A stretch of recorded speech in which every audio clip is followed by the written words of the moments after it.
मुझे 3 दिन पहले महाराष्ट्र जाने का अवसर प्राप्त हुआ था। उससे 1 दिन पहले मैं राजस्थान गया था। अभी जम्मू कश्मीर से आ रहा हूं और केवल यहां की सभा के लिए आया हूं, अन्यथा मेरे और भी कार्यक्रम थे।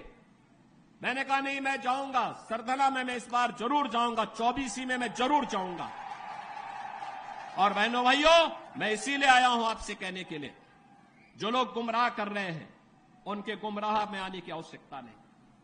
ये लोग कभी नहीं आएंगे। फिर जाति के सौदागर उपयोग करेंगे, बाद में सौदेबाजी करके गायब हो जाएंगे। हमें किसी भी ऐसे व्यक्ति के बहकावे में नहीं आना है जिससे हमारा राष्ट्र धर्म खतरे में आए।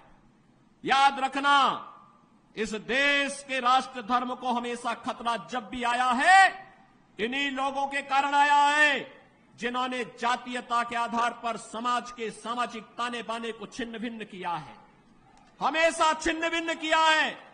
और बहनों और भाइयों, मैं आपको इस बात के लिए आश्वस्त करता हूं कि कोई माय के लाल बाल बांका नहीं कर सकता है। सुरक्षा की इतनी पुख्ता व्यवस्था हमने की है यूपी के अंदर।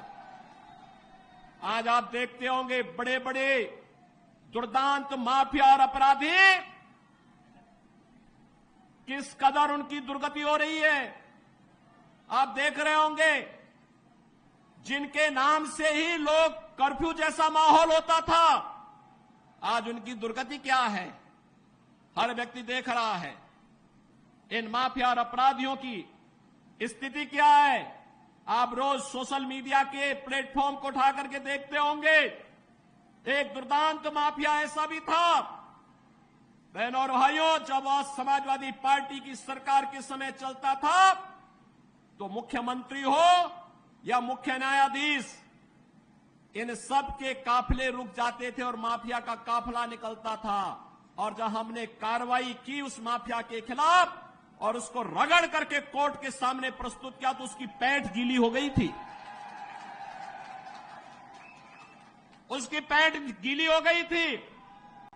और तब हमने कहा था, उस समय उसको हमने कहा था, कानून को रौंदने वाले, आज कानून कितना बड़ा होता है यह एहसास हो रहा है कि नहीं हो रहा है।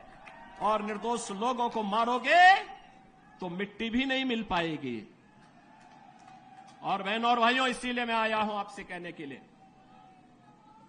देखो, जिनकी गर्मी हम शांत कर चुके हैं उनको गर्म मत होने दीजिए। अब इस क्षेत्र को विकास की मुख्य धारा के साथ जुड़ने दो। उनकी सबकी गर्मी शांत हो गई है, वे गए काम से।